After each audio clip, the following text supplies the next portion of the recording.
All right, do you remember the spies who lied? The legacy media would love for you to forget them. Those 51 so-called intelligence experts who en masse discredited Hunter Biden's laptop. But our next guest certainly isn't letting go. In fact, he's vowing to subpoena every last one of them when he's expected to become the next Speaker of the House. Joining us now, House Minority Leader Kevin McCarthy. Mr. Leader, good to see you. Thanks for having me back on, Sean. Absolutely. So here's what the way I posit this. Either those 51 intelligence officials blatantly lied to the American people, or they're really stupid. But it has to be one of the two, right? You have to be one of the two, but think about it. We're talking about Clapper, Brennan, Hayden. Hayden, a former CIA director, says the Republicans are the most dangerous things in the world. Not the Taliban, not anybody else. But think about the timing of when they did it. And these are the questions I'd like to ask. Who asked them to sign the letter? What information did they have where they'd put their name on the line, where they have security clearances and others to make them think this, to tell the American public? Because what we found was the campaign then used businesses, private sectors, Twitter and others to deter this information from coming out. Then they took an arm of the government, and then they took individuals that we respect, that have information that most Americans and most members of Congress do not have. But they used their reputation to lie to the American public. Why? Did they have misinformation? And if they did, who provided it to them? Or were they playing politics with it? Should they still have a security clearance? Why were they doing this? And I think we have a right to know, and the American public does as well. We talk a lot about suppression, or the left especially does. I've got to believe this is suppression. I mean, you just talked about what came of this. These guys told us it was Russian disinformation, and then the press used that as one of the other reasons not to let that story come out. And you've got the social media platforms that banned it too. Shouldn't we also be looking into that as an aspect of the effect that it had on the election? Oh, yeah, you're not just going to look at one item. I mean, Twitter has come forth, and we've got to give Elon Musk credit here. All he's doing is trying to build trust by giving the facts out. Well, what happened with Facebook and Google? But think about the timing of when this was in October before an election. Think about what they were telling to the American public and who they were working with. And for these individuals to sign this letter, when you had John Radcliffe with the Director of National Intelligence says there was no intelligence that said this was Russian collusion or others.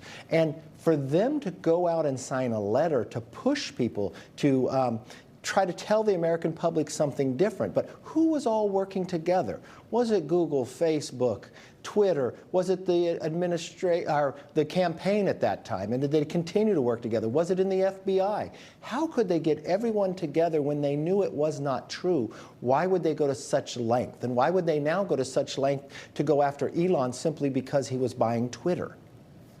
All right. Let's get to elections, yours.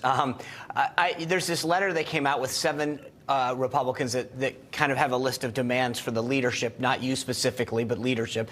One of them is this allow a motion to vacate. And in layman's terms, at least as I understand that, it would allow any member of the House, Democrats included, to get up on every day and say, I want to have a motion to vacate the chair, which would then require every member to reaffirm who the speaker is every single day, probably taking up significant amount of time every single day.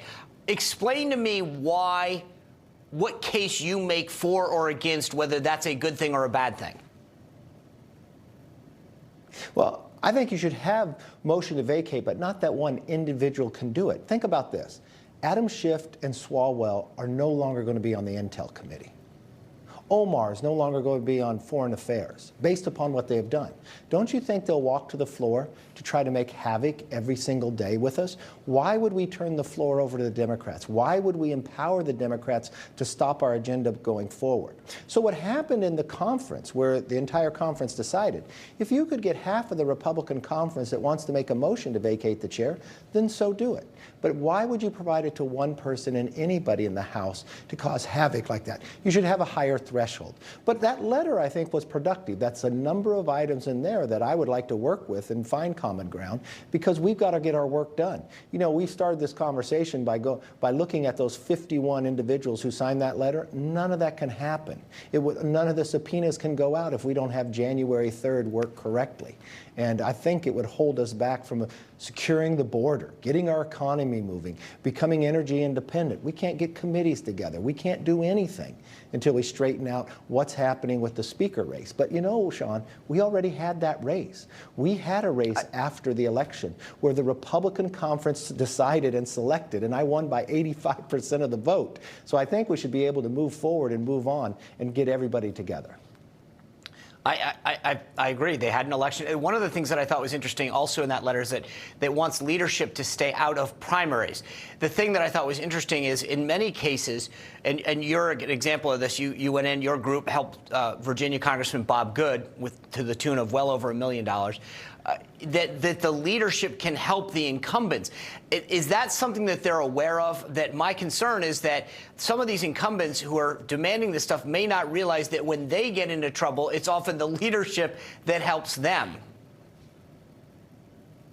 Yeah, I actually raised and put more than $3 million into Bob Good's race. I'm probably his largest donor this cycle because he won with such a low margin last time. Redistricting gave him a smaller race, but more than 150,000. A number of these individuals across, whether they're not. If you're part of the conference, I'm going to help you and make sure we keep the conference and continue to grow. And in my 4 years as leader, every single cycle, we've won races. But you've got to put that in perspective, Sean. In those 2 cycles I've been leader where we won races, the Senate lost races, the Republican governors lost races, we lost the presidency. So it's interesting of why they would be looking back if we've been successful. You know, in the last minute, one of the things that does concern me is I saw Congressman Don Bacon of Nebraska say that he's willing to work with Democrats if people don't coalesce around you, then he'll work with Democrats to find a consensus candidate. How concerning is that to you and to the agenda that you just laid out?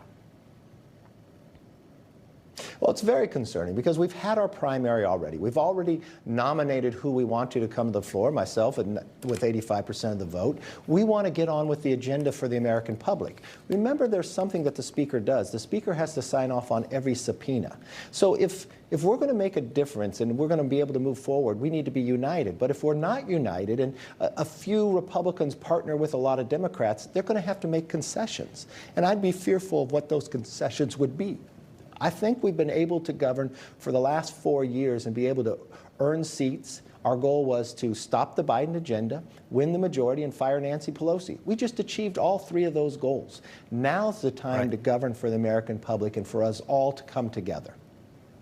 Perfect timing. Leader McCarthy, I always appreciate you spending time with us. Thank you very much.